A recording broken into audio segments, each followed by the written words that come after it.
ये 90 की बात है, जब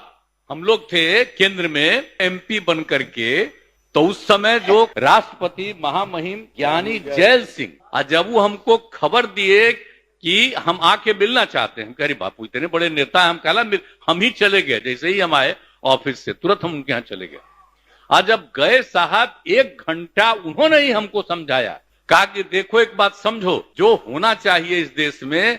जाति आधारित जनगणना होना चाहिए। तब उनकी बात सुन करके ही हमको समझ में आया कि इस पूरे देश में जाति आधारित जनगणना होना चाहिए। ये मेरा 1990 की बात है और उसी समय हम इस बात को समझे,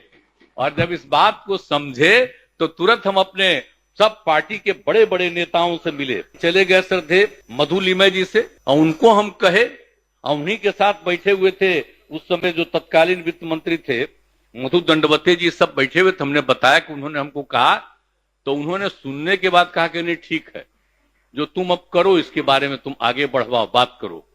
और तब उस समय के माननीय